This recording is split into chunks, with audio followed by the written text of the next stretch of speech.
Hey, what's up, everybody? Just filmed another awesome episode of Angles, this time with Chief Meteorologist from Channel 7, Aaron Mentkowski.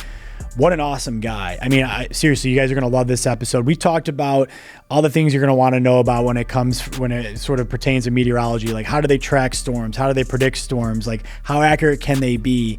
Kind of all the things that we think about when we're watching the TV and wondering, like, what's going on, what's going to happen here in Buffalo with the snow or whatever's going on. But we also talked about, his life outside of meteorology. Really impressive guy, Ironman, black belt in karate, hockey player. He lives an incredible lifestyle, one that's really based on, discipline and constantly trying to get better. What an awesome guy. We're lucky to have him in the community. You're going to really like this one. Check it out. As always, episodes brought to you by Richmond Bona Personal Injury Attorneys. We can't do it without them, so we appreciate everybody at the firm, and hopefully you enjoy this episode. Check it out. Aaron, thanks for being here. Oh, thanks for having me. I'm very excited to be on your podcast. I am too. We were looking forward to this for a while, and so I actually have a buddy that I grew up with, and he is what I'm going to call a hobbyist meteorologist. Yes. He's obsessed, right? There's a lot of those. but I love how interested he is in it. Like, he has a passion for it. I'm like, man, you should have done this. So that's where I kind of wanted to kick it off and say, where did this passion come from? Is it like you're a little boy sitting around seeing snowstorms and wondering, how the heck does this work? Or I'm just curious. Well, you nailed it. Okay. Are we done? Yeah, and that's it. I'm just exactly like your friend. You nailed it. I can remember the blizzard of 77, sitting on a couch in Lockport and saying, where are the cars? What's going on? Total whiteout, no school for weeks, at least a week. And that was my passion. Began there. It's the only thing I've ever been passionate about. I mean, of course, sabers and bills, but yeah. I'm talking professionally. And I was heard, when I asked, what is it called when you like weather? Like meteorology. Oh, okay, I'm going to be a meteorologist one day. Yeah. And that's how it started. There are a lot of people just like your buddy there who have a huge passion about weather, who are watching the lake effect snowstorms. That's why Buffalo's a great place to do forecasting. Right. And I just remember when I went into Oswego for meteorology, walked into the meteorology lab for the first time, and it was the people, my tribe is here. Yeah. These are people just like me who would rather, follow the weather than do anything else. So that's where it started. I started with the blizzard and followed the weather, was always very curious about how things worked with the atmosphere, would always read books about weather growing up, and then said, hey, I'm going to go make this my profession. A lot of people, don't want to do that because it's not a very lucrative profession, but I just decided one day I'd rather be happy for the next 40 years work and then do something I don't like, because that I think would be really difficult. I respect that a lot. I think, it's usually chasing the money does not end well. If it's not something that you're passionate about. Exactly. Hey, if you're passionate about something and you also get a ton of money, congratulations to you. But I could not imagine myself. I actually started at UB for engineering and then transferred to Oswego for meteorology because you'll make more money as an engineer. Oh, and I'm sure you do. But I was I just can't do this for the rest of my life. Yeah. So one day went off to Oswego, and it was best decision ever. Yeah. My parents went to Oswego, and talk about lake effect snow. Is there literally is there a meteorology department, or I guess undergrad kind of course there because of where it's located? Does it make it an ideal spot to study it? It totally ideal. Yeah. So, I've gone back to talk to the kids there too, and it's so great to see them because they're so into it. The professors I had were fantastic, but the new batch, they're great. They do tours in the springtime where they go out to the middle of the country and do thunderstorm chasing. Wow. It's a great program, and you're right there. You're on the lake.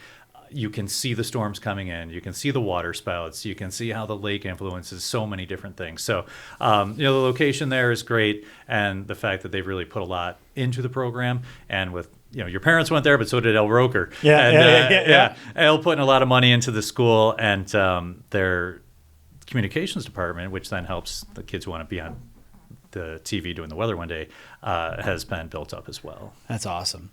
So I'm interested to know, so I've got to imagine that the way in which, you predict or study weather has changed drastically since when you were obviously from as a kid, but to college to now, especially with technology. I'm kind of curious because I know that people are going to be listening and saying like, okay, I really like, how does this happen? Like, how do they predict the weather? Like, maybe that's a really general question, but I'm just like curious. No, it's a great question. And, it's interesting. I'm so used to it on TV, like we get 1 minute or we get 2 minutes to do the weather. So if I'm going too quickly, just let me know. Fine. Okay. Yeah. So this answer might be a little bit longer because when I started in school, I mean, we're talking, we didn't even have email then. Right, yeah. So we used to get our graphics from a die fax machine that would print everything out. We'd pull it off, and you'd have to make sure the paper and the cartridge were loaded. And then we'd look at that, and we just started to get, into the computers that were doing some forecasting, and things were improving. So you're talking early, mid-'90s. Then you get into now where AI has helped a lot. We're seeing an increase in accuracy then. If you look back at this past winter, the forecasts were, generally correct. Yeah. Whether you wanted them to be right or not. We said you're getting snow, and like that was happening. There, the snow days. When people would ask, "Are we going to have school tomorrow?" Really good chance that you don't. Like that stuff was pretty spot on this winter, especially in an area where you have Lake Erie and Lake Ontario influencing the weather. Yeah. And there's a lot more understanding now as computers get better, and AI has helped. I'm starting to look at the different AI models, especially long-range models, and they seem to be much more accurate than what we have right now, which is very accurate. So I just think from where I was 30 years ago at school, like literally printing out maps, that were coming in slowly to you hit a few buttons and you can see all this different data coming in is fascinating. And the accuracy has certainly improved. Listen, I'll first to admit that we're not getting everything right. I might have ruined one of your weekend plans and I apologize for it.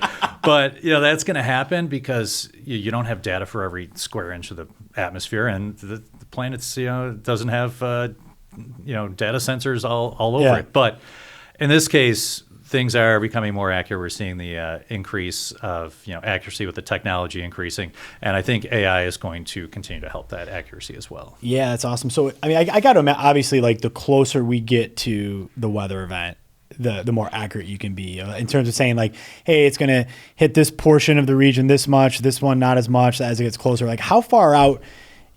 Like, I guess, like, is it a day, 2 days out? When do you start feeling like, hey, I'm going to be pretty close here now? It's pretty accurate. It depends. When we had the blizzard a few years ago, we told you on Monday, right? The Weather Service was saying this is going to be a generational storm hitting Friday. So you had a huge heads up on that. And that message stayed.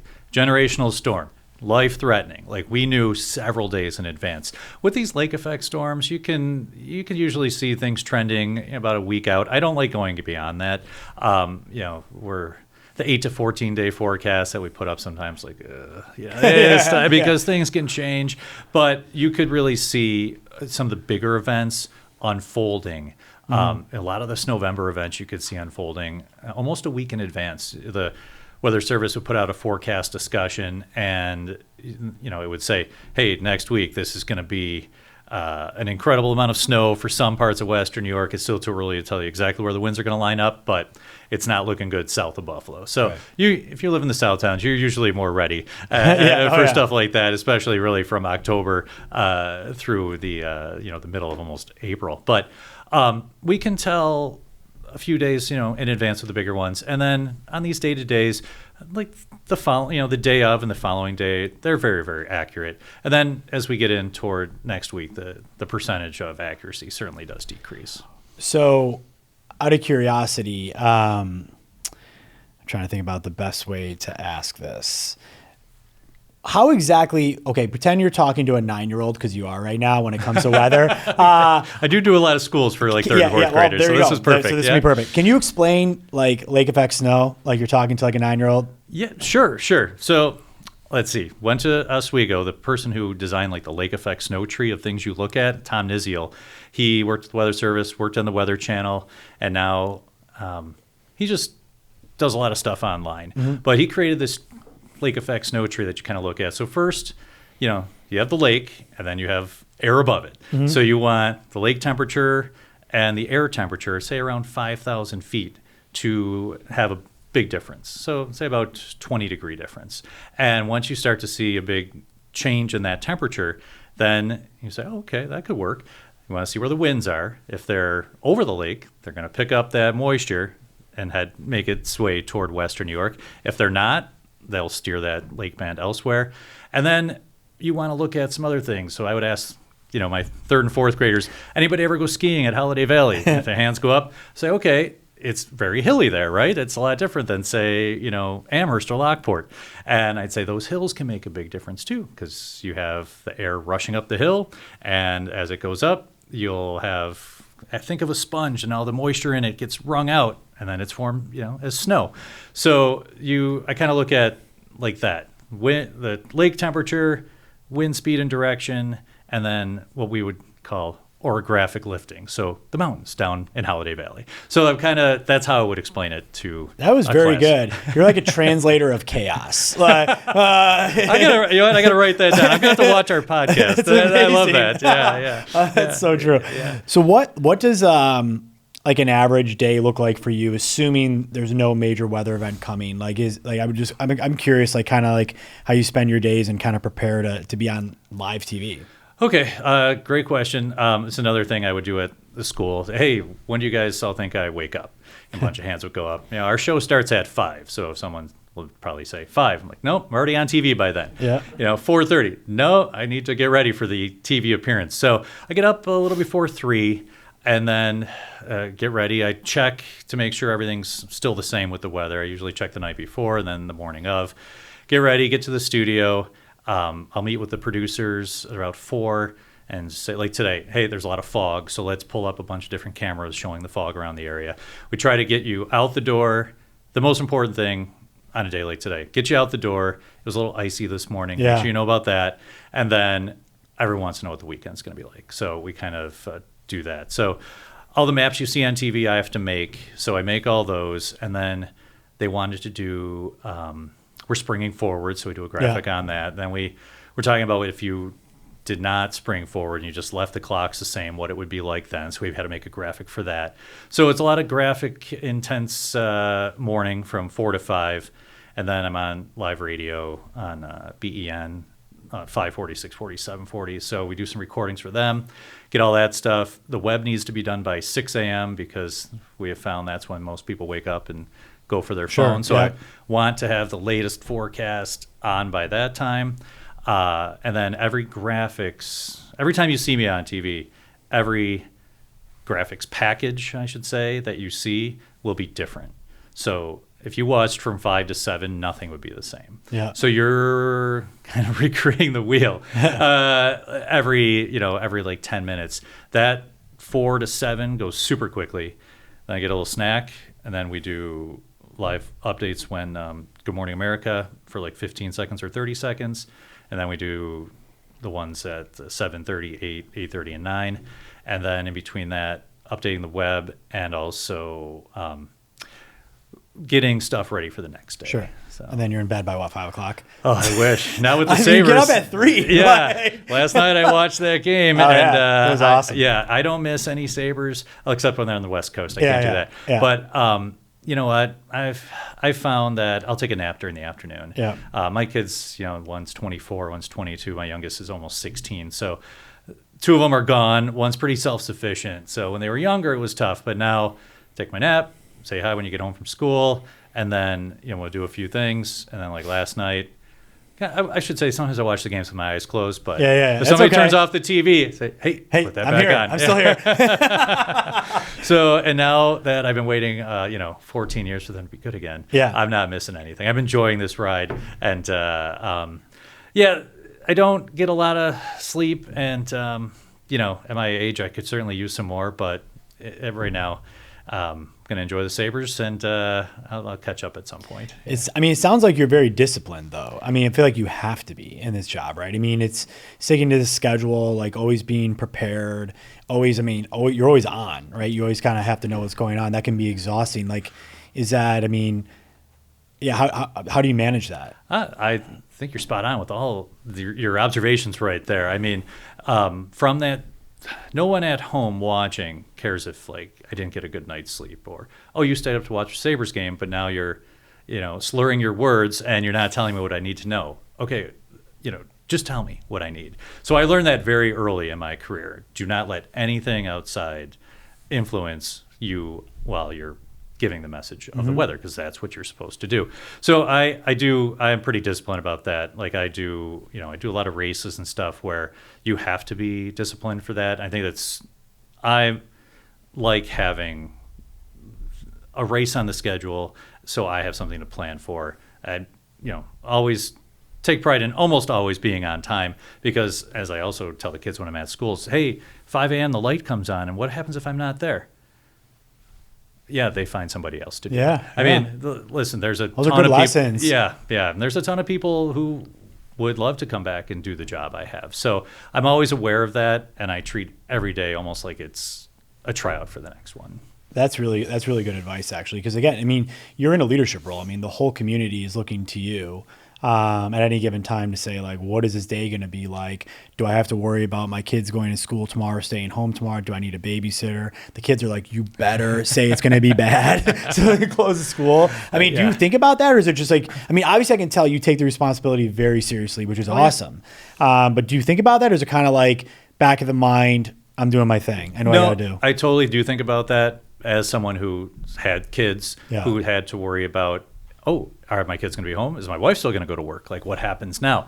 So I do take that, very seriously. And also the time of year, because, you kind of have like almost school closing fatigue toward the end of the year. So we're seeing, with these cold temperatures we had in January and February, if this happened maybe November, December, they'd be late or they'd get a day off, but now they're going. So you start to see that.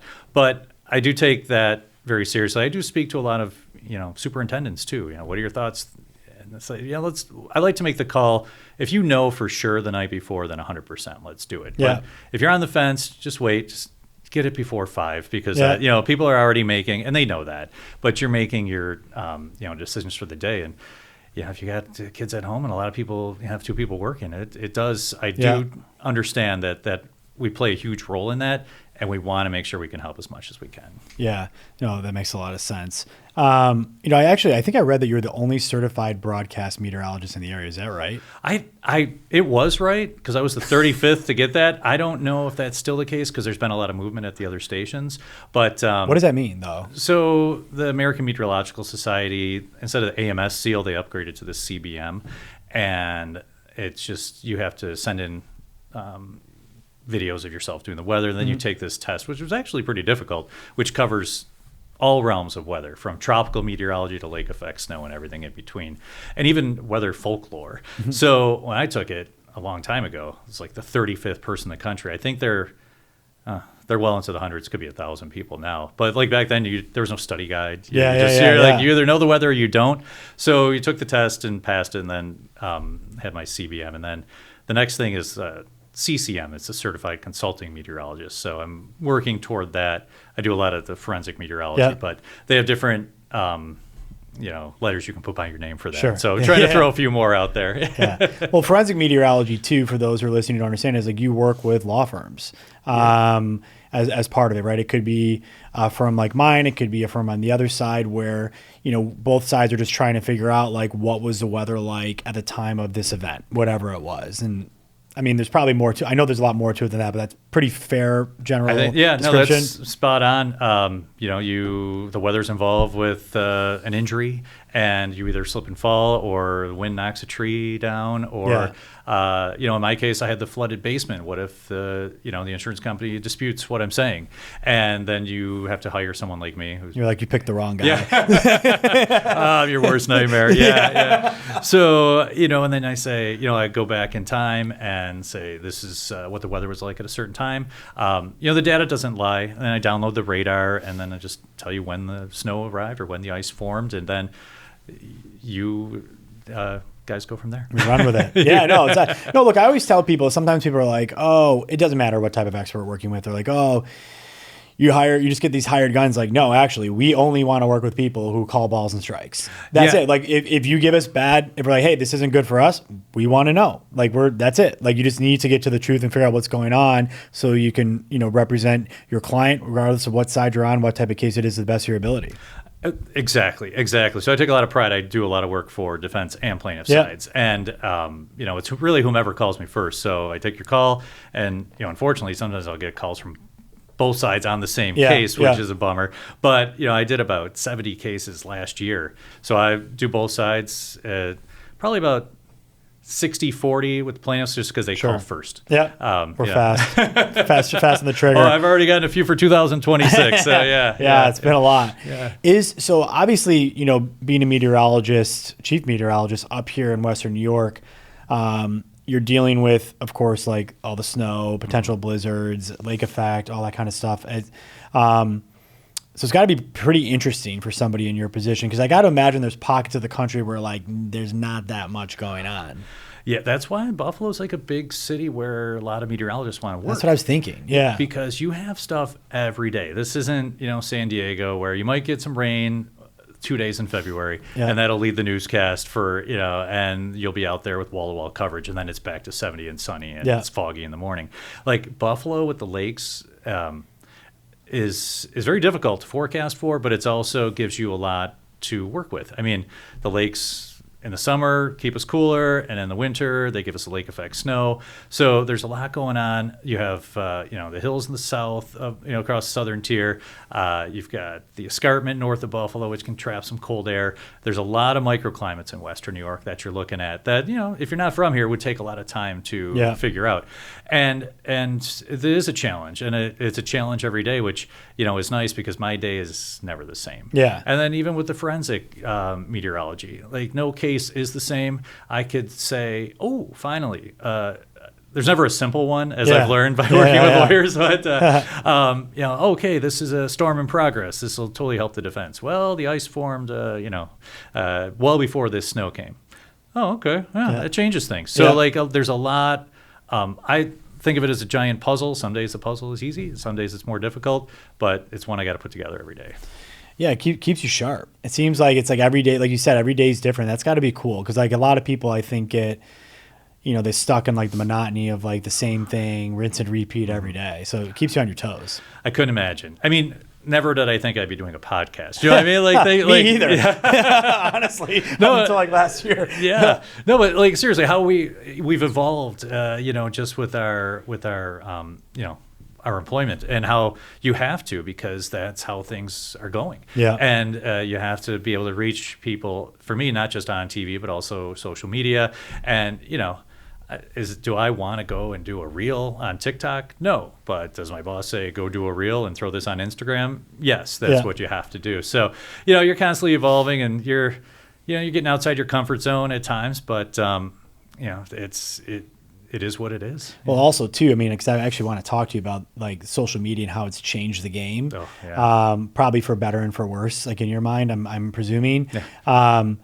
So now, people always like get bent out of shape when the forecast doesn't go exactly as they wanted it to, right? And I'm sure you're used to dealing with that. But now they can actually comment. Yeah. On your posts. Like, can you talk about like, but then again, I've seen people like in your position, like actually helping people in comments, like, hey, I'm so-and-so, what's it going to be like tomorrow? Oh, your schools are going to be closed. Like, can you talk about like how social media has changed the game for you? Absolutely. So it really has changed, because like I said, when I first started, we used to have we'd get phone calls, and people would like jot it down, and then we'd get the message. So then the emails would come in, and now with social media, you can get a ton of commentary. But the one thing for me, it's tough to keep up, because like I said, my day is pretty jam-packed, and I'm working like 3 a.m. till noon, and then when I get home, I'm taking a nap, so I'm not responding to things sometimes, because I just can't. There's just not enough hours in the day.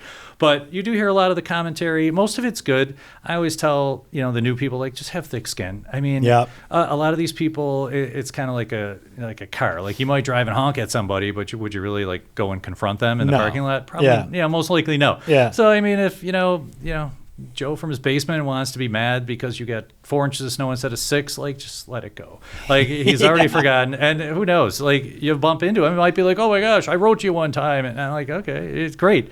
The bottom line is we appreciate good or bad, you're watching and you're interacting. So that almost kind of like any press is good press in that sense. But, it is difficult because sometimes it, for a lot of people, it weighs on them. For me, like I've been just doing this year will be my 30th year doing TV weather. That's so amazing. I started in 1996 in Macon, Georgia, and I'm like, wow, can't believe it's gone so quickly. But and I've heard it all, and it's just okay, cool. But at the end of the day, the weather's going to change tomorrow, and we can't control it. I know I did the best I could, and this is not always a profession where 2 and 2 equals 4. Yep. It's just how it is. Yeah. Oh, I can assure you, as a personal injury lawyer, I am not immune to the comments on social media. I laugh at them. I like screenshot them and send them to these guys. Oh, I'm like, okay. check this out. That's awesome. Yeah, I don't screenshot them. A lot of times I'm like, okay, let's move on. Yeah, but, I try to ignore them, but once in a while I see it and I'm like laughing hysterically. There are some good ones that do they're make pretty you laugh. good, right? Yeah. That's the thing. If you're gonna do it, make it clever. Like, make it funny. Don't be just mean spirited. Make it funny. You know what? That is great, and a great thing to say, because you know what? A lot of the mean-spirited ones, you're just like, whatever. Yeah. But if you had like a clever sort of, hey, something witty, I would probably laugh at that and maybe even put that on. Like, hey, if you're going to criticize us, do it like this guy just did. This Hats made off us to you, laugh. sir. Yeah. But it's not like I'm at home crying in the corner after reading it. Now I'm like laughing, so this is good. Yeah. It's so true. Yeah. But yeah, I mean, you've embraced it, which I think is awesome. I think you have to, right? And you have fun with it, which is cool. You can tell you have a lot of energy, for what you do. And I'm guessing that's like just the passion going back to when you were a kid. It stays with you. I think that's pretty awesome. Yeah, I appreciate it. I appreciate that very much. I love what I do, thankfully. I mean, who's going to wake up at 3 and do it? You miss a ton of holidays because TV, good point. 365 days a year, there's weather and there's news. So you miss a lot of holidays. I've did the best I could at, I've coached a lot of my kids' teams. And so I was able to make a lot work on this shift, which is extremely difficult. Like I said, especially after 30 years. But you have to embrace it. And like I said, when I mentioned I started in Macon, that kind of formed everything. Like I had a boss who, she was, looking back, incredible. She was tough, though, very, very tough. And the one who was like, I don't care about anything outside of those 3 minutes on the air. You better tell me what, and do it precisely, be confident, and bring some energy. And, all that stuff stuck with me. I worked with a guy in Macon, Bill Powell. You get a rating of like how popular you are in the city. Bill was the most popular TV meteorologist in the country for the city. So if you were in Macon, Georgia, you knew who Bill Powell was. And he was a fantastic mentor, and the fact that never leave the set thinking you did a great job. Always get better. Just always be thankful the fact that, when you unlock that door, it opens for you and you're here. And I really took a lot of like his words and still like really live by them. When I hit my button to the gate opens at work every day, I go, awesome, one more day. Because there are a lot of people who would like this job, and I totally understand that. And you don't want to have an off day. Can you be perfect every day? No, but you have to be consistent. And another thing he said was be yourself, because like on TV, a lot of times you might see people, there are characters sometimes, especially who do weather. Yeah. And they sometimes. I've had like 20 news directors in the last 30 years. They try to push you into, push you here, do this, act like this, do this. And I never did. I was just, I found the easiest way. I'm not like this super gregarious personality. I tell you the weather, and sometimes I might have a funny one-liner in there, but really I don't think you want me to be someone I'm not.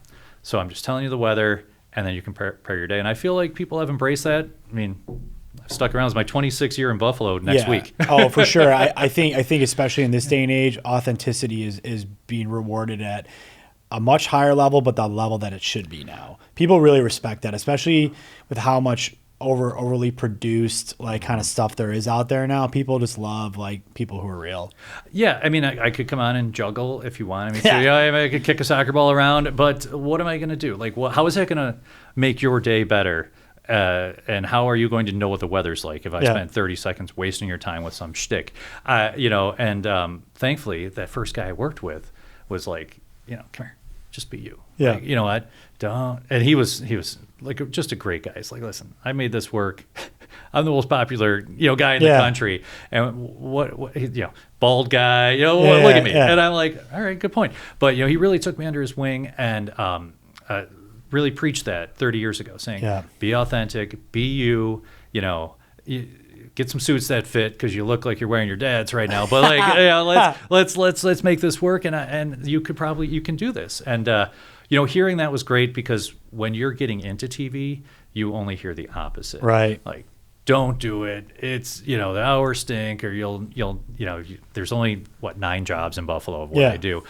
3 morning ones. You'll never get a job. So I took that as a challenge, and really that propelled me to kind of sit with you right now. Yeah. And, thinking about that too, only 9 jobs, you're on TV all the time. You basically have zero anonymity in a small town. I mean, look, it's fame. It is. I mean, I don't know that if you think about it like that, but it is. Like, how do you deal with that?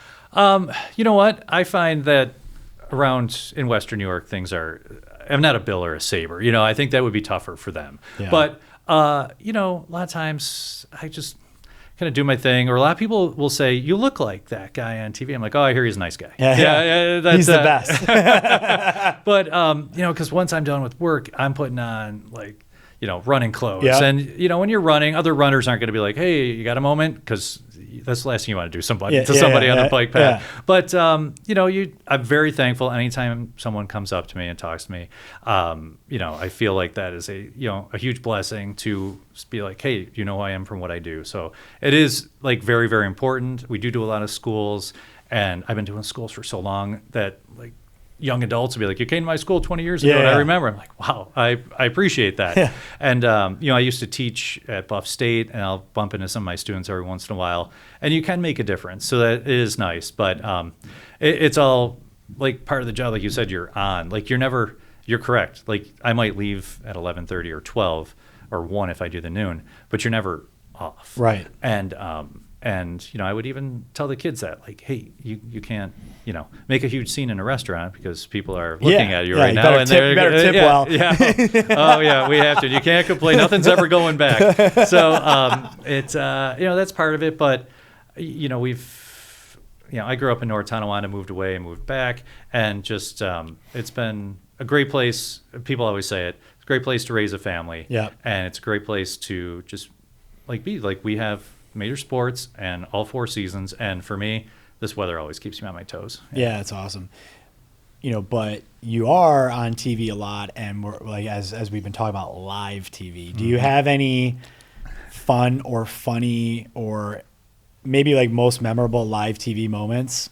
Well, so I know I keep going back to Macon, but I remember one time the lights were out. So these guys, the engineers, they weren't quiet. They were just, let's see how disruptive we can be. So they're fixing lights, and I couldn't get any words out. So my boss the next day is like, let's watch this. I'm like, she's like, what's going on? I'm like, oh, well, I was going to tell you, they were fixing the lights, and she slams her hands down, and that's where she's like, I don't care if the entire building falls around you. You will be better next time. You ignore everything. So I'm like, okay. Yeah. So that was a huge thing. We had the earthquake a couple of years ago. We were live on TV for that. That was about that. Fascinating. And a lot of the stuff you might a lot of times the computer, our computer will, freeze up and you have to walk around. There's stuff like that. But one of the things I remember is early that when the behind the scenes was being super disrupted, they were fixing lights, which they had to, making a ton of noise. And I was just like, and she slams her hands on the desk and says, I don't care if this building is falling down. You will tell the weather. And she's like, I never want to see this again. I'm like, I'm glad I made 30 days there, and now I can't believe I made 30 years. So, stuff like that. I've been able to do some really cool things. I've done the weather from Ralph Folsom Stadium. That was awesome. I got to be in the tunnel while they were coming out. And I've never had a feeling quite like that. That's really cool. I was ready to run through run through. I'm like, let's go. Put me in, coach. I'll pretend I'm Matt Milano for 30 seconds. I'd be dead. But it's stuff like that sticks out. I've been able to witness a lot of things. When I was in Fort Myers, I did the weather there. one time I did a story up in Cape Canaveral on the space station. It was going up, and I got to go like through the parts that were going up. Yeah, at the time I'm like, oh, this is really cool. And then stepping back, when you see it, I'm like, I was in that. Yeah. Like, so there's a lot of really, really neat things. Yes, the hours are tough, and you do miss a lot of holidays, but you also get to do some things that most people won't be able to do. Now, you mentioned the earthquake. Does that fall under your jurisdiction? Are you responsible for knowing about that? Well, they seem like that's pretty hard to know about. Impossible to know about, but under our jurisdiction, yes. Anything that is sciencey, there's an eclipse. Okay, Aaron, what's going on? There's an earthquake. What just happened? Anything that has anything to do with like any sort of like science, they come right to us for an answer. So you not only are you doing meteorology, but you have to really understand what's going on with plate tectonics all the way to what's the latest planet I'm going to see in the sky. Yeah, that's awesome. Yeah. Well, and obviously we talked a little bit about blizzards, and of course that is in your jurisdiction. I'm curious to know, what is life like for you in a major storm? So maybe even going back to like the blizzard of 22. Okay. Because when stuff like this happens, we are bunkered up at home, like just watching waiting. But it's obviously, I'm sure, very different for you. Okay, that was a scary time because you were talked about it all week, and I had to work that Friday when it was hitting. So I didn't think I would get home. I was going to try maybe, but I was like, it's not looking that good, so we'll probably stay here. So at the station. So got to work that morning. It was still warm. It was raining. Front came through, and then you couldn't see a thing. So we had the blizzard conditions for almost 37 straight hours, I believe. And for me, it was just, we were constantly on, constantly going. Then they got us hotel rooms downtown. We were going there, and we stayed one night. Very, very, never drive like that again.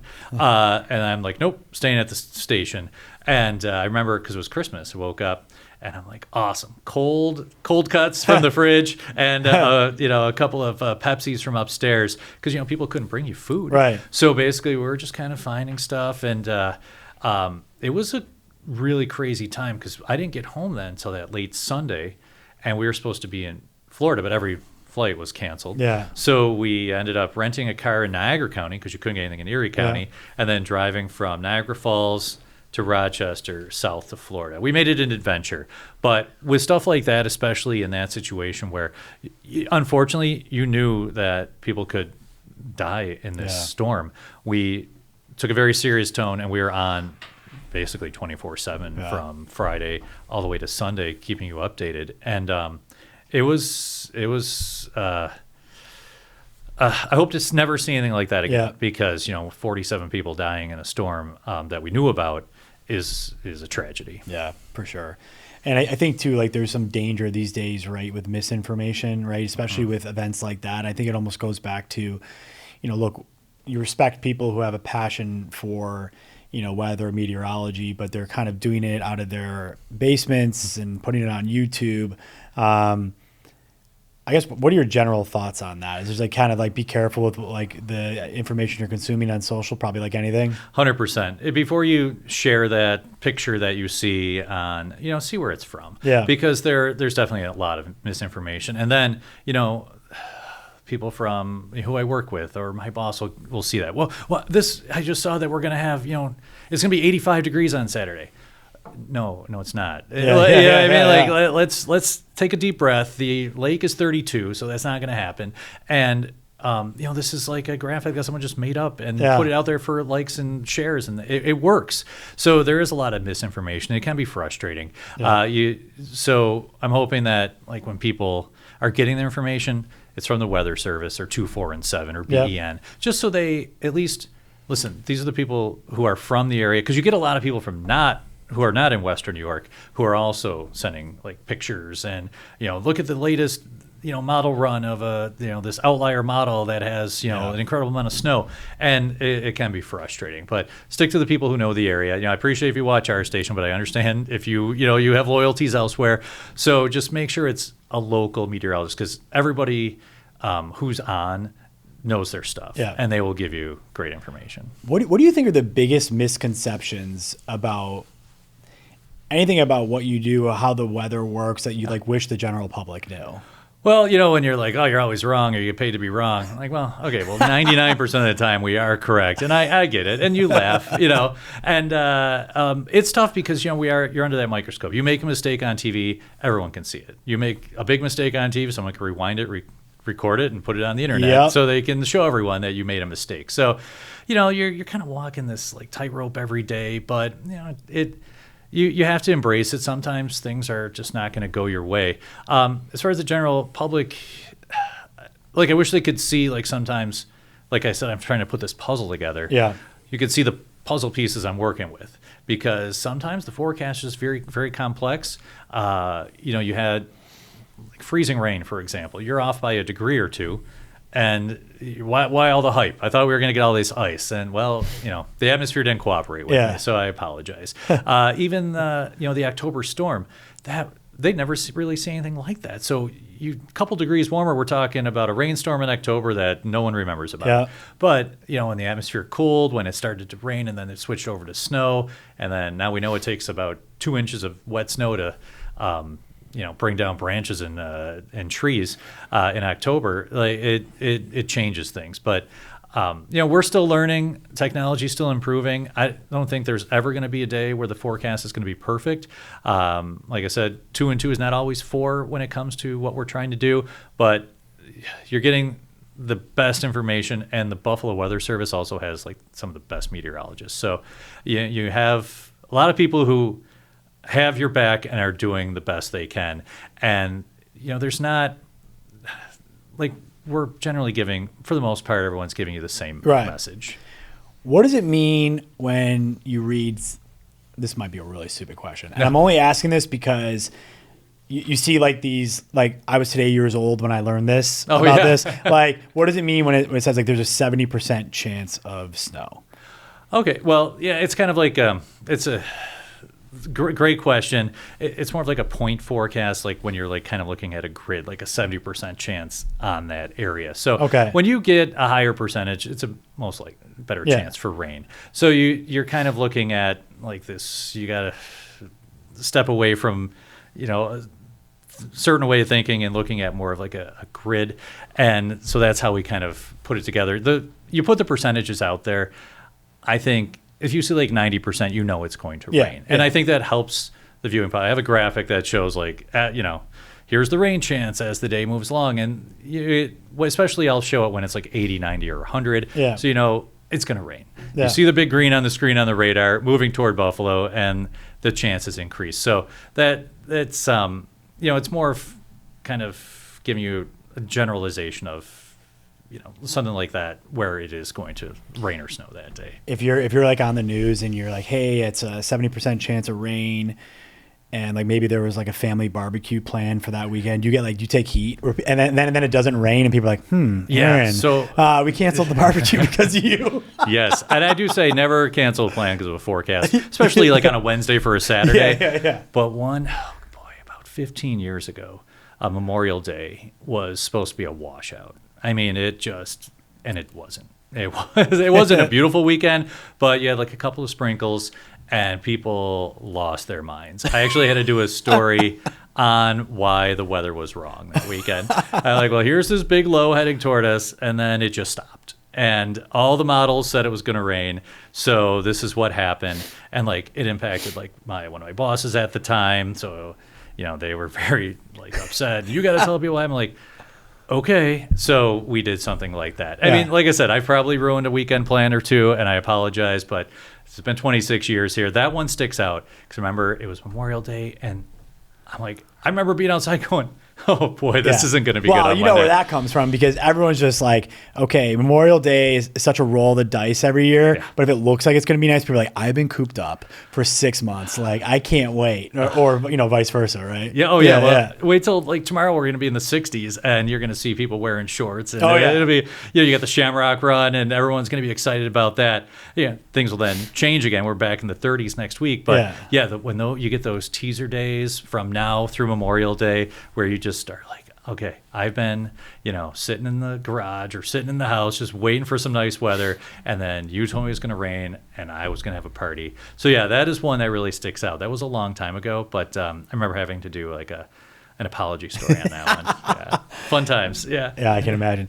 You're probably the best guy to ask, and this is not a political question about, but it's about climate change. But more so, you've seen the weather here now for so long. Do you think the weather like is changing? The patterns are changing? Or is it kind of like, I don't know. I'm not going to say anything. I'm just curious, like what you think about it. Sure. You know what? Here, like the last 2 years, the lake is almost frozen over. So you're seeing even this winter. I've heard a lot of people say, "Oh, this is a winter that was like when I was a kid." Yeah. And the records you'll see there, it's a little bit warmer, say 2000 to now, but you do see that, this season expecting snow has been above normal, and temperatures have been below normal. So really, like at the end of the day, a lot of things do wash out.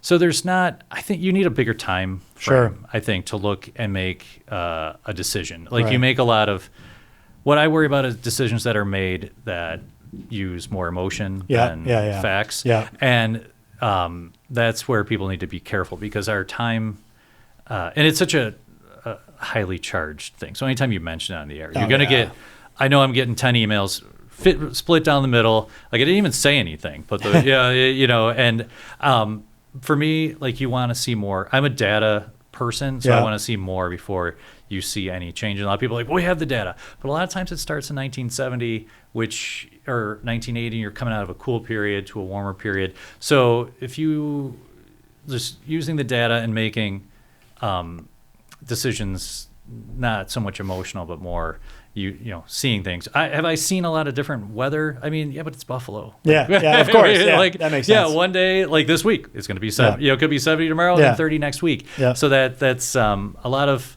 that stuff could be checked as that's weather. Yeah, that makes sense. Yeah.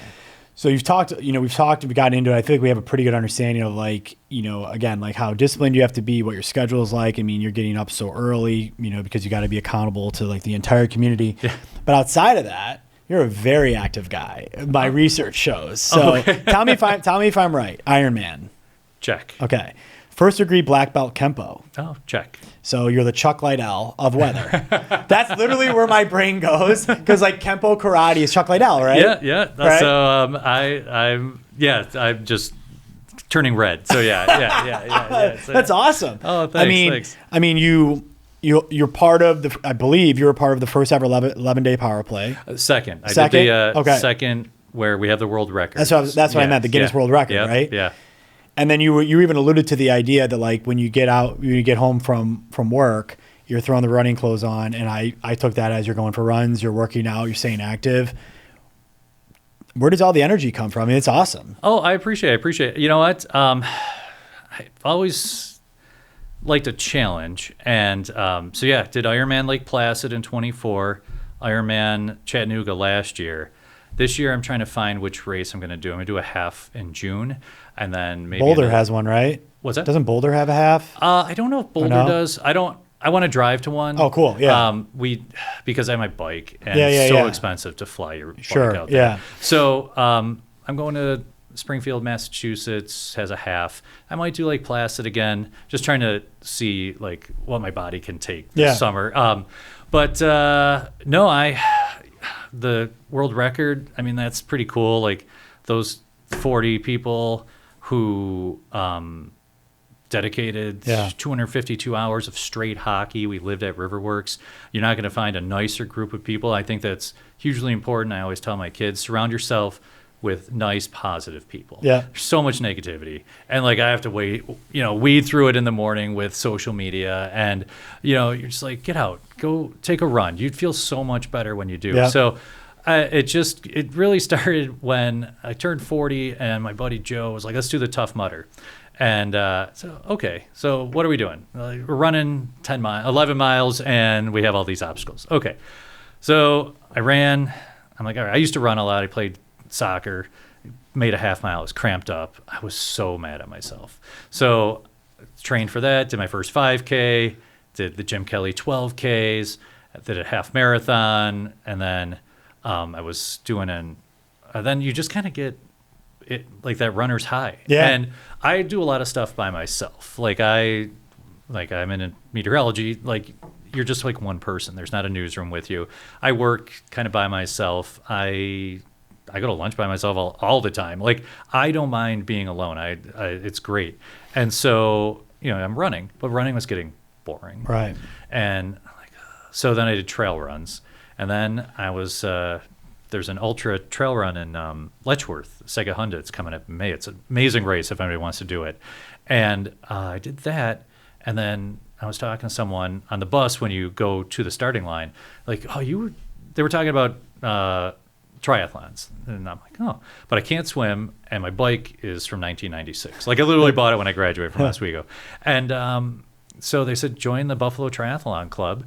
And I did. And that's a group that's amazing. All super nice people that just want to help you. If you're listening or watching and you're like, I'd like to just change up my workout routine, join. Give them a call. Give it a try. You have all different ranges of skill level, from people who've done Ironmans to people who, like me, I couldn't swim. Mm-hmm. And, I didn't realize what went into biking. I'm like, I can run. So did a swim in Lake Ontario. I'm like, oh my, what am I doing here? And then just kept going. And my youngest son swam for his high school team. So I started getting into that. And then I found that I wasn't good at it at all, so I really wanted to push myself. Yeah. So pushed myself there, did the swimming, did my first half Ironman. What a disaster that was. Yeah, so the first one, I'm a very slow swimmer, so I get in the water toward the end, had my first panic attack, I guess. You're going, and I've never, my chest seized, so I had to breathe myself through it. Got out. You get an hour and 10 minutes through the half one. I got out about a little after an hour, so just made the cutoff. I'm like one of the few bikes still in the bike rack. I get going, flat tire. Okay. Boop, change it. Boop, flat tire. 2 flat tires. At one point, I'm sitting on the road. We're fixing the bike. I was in last place. It was me, the trooper that is with the last place person, and the paramedics.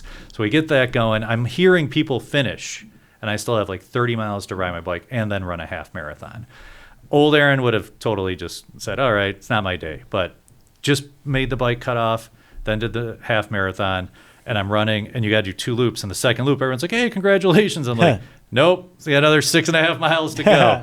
So I, finished that, and I'm just a big fan of telling my kids, you can do hard things, and you can fail. I've failed a ton, and I think you learn from those failures.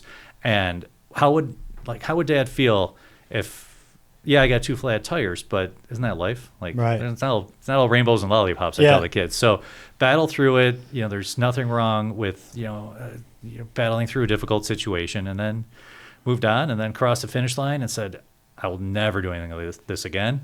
Signed up for Ironman Lake Placid because I did. And then did Chattanooga last year. And now, when I leave, I ran the first time outside the other day when it was nice, and I can't wait for the weather to change. I never thought I'd be somebody who said, I can't wait to get on my bike and go ride my bike 45 miles. Even saying that, I'm like, what are you? You're a weirdo. But that's where I am right now. It's kind of like you have the mentality, which I think a lot of people that I really respect have told me they have this mentality shift from I have to I get to. Oh, I like that. If something's you're like, oh, I have to do this, just tell yourself, no, I get to do this. Well, easier said than done, but and you're spot on, because when I plan my week for my training weeks coming up, I'm so excited about certain days. Thursday's the brick day where you run, bike, run, and it's just I get to do that. I do think about that a lot when I'm riding my bike. I think this is a privilege to be able to get out and just ride and be able to go and just keep going. And then when you're done, you hook the bike back up in the car, and you're going to a your safe house in your safe part of Western New York. So I think that's huge. And when I was looking at all the podcasts with people you have done, that you have a lot of amazing names on there, and like even like your name's right here on the microphone. Like you've made it to like the pinnacle, and it just doesn't happen overnight. No one falls into that. Yeah. Like very rarely are you born with a last name of Morgan, JP Morgan. And so like a lot of people work very hard, and you hear the stories, and I'm like, wow, Spencer Brown. Like these guys. He's a big guy, but doesn't mean he's automatically going to be your right tackle in the NFL. Right. Like they worked extremely hard, and I really try to instill that with my kids. Like nothing is going to be handed to you, so you do have to, like, if you have to go the extra mile, I mean, then you have to do it. Yeah, and it's funny you say that. Like we talk about this all the time, where it doesn't matter who we have on here, who's sitting in that chair, and we've had people from all different types of walks of life or professions, from professional athletes to celebrity chefs to, it's not out yet. Actually, it will be probably by the time this comes out. Famous rappers, like stuff like that, and everybody. There's so many common threads. It's crazy. And like the one thing I think is interesting, I once in a while, I'm talking to like younger lawyers or kids in law school, and we're just talking through stuff. And I think sometimes there's this misconception from younger people, and we've all probably are guilty of this, where you think like, well, that guy or that woman, like they've got it. Mm-hmm. They've got it all figured out. They know what they're doing. In reality, what makes them who they are is that they're just like, I always have to get better. Like I have to constantly try to get better. Yeah, I'm proud of the things I've accomplished. I'm learning from the mistakes I make. But again, like even talking to Spencer Brown or like some of these people, it's like, or you, right? It's like, yeah, like I'm trying to get better every single day. You never really have it totally figured out. 100%. Right. And every time like I leave work, I'm like, oh, I hope my key fob works on Monday when I leave on Friday. And I do try to get better each time, and do, even self-critique, like, okay, so Katie or Ed said something there that maybe I could have had a better answer for, or, like focus on something a little bit better because, you missed a chance right there. So you're always trying to get better. And I do see that. I love that when you have the chefs on. I think that's so cool. Yeah, what awesome. A tough business that is. Oh, it's so tough. Yeah, and I do think you can learn a lot by just self-critiquing, and, you do have to have thick skin. It's okay to be criticized. I mean, I don't want be a jerk about something, but like, hey, like use the information that I'm giving you to get better. And I talk to a lot of the young people too, and I say, you know what, because now when I get out of school, I went to Macon, a small market, made my mistakes, and then Fort Myers, which was small at the time, and then came back to Buffalo. But now they're almost putting them right into Buffalo, so I don't have that time. And with social media, like you'll see a mistake. I'm like, it's okay, you're going to make a lot of them. Embrace them, learn from them, and move on. Yep, that's great advice. All right, so we're nearing the end here. Okay. I got just got a couple of random questions for you. What are your thoughts on the Bills Stadium being open, no dome? You know what? So at first, I was like downtown with the dome, right? Yeah. But the cost, listen, I'm not Terry Pagula. So, if you wanted to spend his money, go ahead. But I think that it would have taken way too long, and then the tailgating would have been gone. Yeah. So I'm embracing the stadium. It looks beautiful. And I think that the fans will be covered. The players will be dealing with the elements, but they're going to take a lot of the wind and a lot of the kind of the elements out of it. So I'm so excited for next year. I love what the Bills are doing. And, we have Josh. Obviously, he's in his prime. And I think that they're going to continue to just build around him. And like this year, the way it ended was just the worst possible way, with the refs involved on a call that should have been a catch. It was a catch in every other game, but not the one that we're playing. And I was like, before I started, I'm like, just don't break my heart with a ref situation. We'll see. One day we're going to win one. Yeah. Maybe they, who knows? Maybe the Sabres will do it first. That is I don't know. Okay, so can I ask a question real quick? Yeah. Have you ever been like sent out on one of those crazy remotes where you have to stand in a hurricane and, in the wind and do your broadcast and get blown over? Yes. So the Wrightsville, North Carolina, Hurricane 96. I just started, and they're like, you're going to go to cover this hurricane. I'm like, okay. So I don't know what I'm doing, right? I didn't even know, how the camera worked. So it was, I just found a picture when my basement flooded, some stuff. And there we were covering the hurricane. We were in Wrightsville, and we were leaving. And so we're in North Carolina. Everything's like blown over. Never seen destruction like that. And you're driving, and I'm like, there's no gas stations anywhere. So we're in the pitch black on the interstate on E for what felt like an eternity. It was probably like 40 miles, and no one said a word. We were just going. And like, I remember, my shot was the center of the storm is, 70 miles to the east of us. And now you're getting the sand hitting you in the face hurt so much. And then we were all just kind of like silently praying that we would find a gas station, because none of us wanted to be stranded on the side in North Carolina where they obviously have more important people to deal with than us. And then we finally got to a place that had gas. So yes, I've gone out, did the hurricane hunting, and that was awesome. So that's a great question. That's awesome. Yeah. It leads perfectly into my last question. Sure. It is, if you could go back in time and be on the ground covering one storm in history anywhere, what would it be and why? Well, I probably would have to do with the blizzard of 77. What a life-changing event for me. Changed Buffalo. Really, that storm was on TV for days. You didn't have 400 channels like we have now. Yeah. And it was during a time where people were, watching this unfold in Buffalo. At the time, Roots was a big series on, so they were watching that and then hearing about Buffalo. It was amazing how it all worked, kind of not in our favor, but that really put Buffalo as the snow capital of the country. So everybody saw this. And just like before that storm hit, the National Guard had come in to clear snow because we already had so much snow. And then just the stories you hear of this wall of snow coming in, and it lasted. Ours in 2022 was like a day and a half. This one lasted 5 days. Yeah. And, hopefully we never see anything like that again, because of how much snow it put over Buffalo and like what it did to the city and the reputation too, because that really, everyone saw that and it just put us on the map as the snow. But there was no cell phones back then. No, nothing. So and it was just like, another big storm coming to us. Yeah. Like people were stranded, and, the good out of that was neighbors helping neighbors. There's so many stories of people who, were just like, come on in. You're not going anywhere, so you just hang out here. And that's Buffalo, right? That's a very Buffalo spirit right there. Yeah, it's awesome. Well, look, everyone knows where to find you on Channel 7. This has been awesome, but where can they find you on social media? Let's see. On Instagram, it's just Aaron Mentkowski, and on Facebook, it's Aaron Mentkowski, WKBW. Awesome. Making it pretty easy. Thanks for doing this. I appreciate it. I appreciate it, too. Thank you very much. Yeah.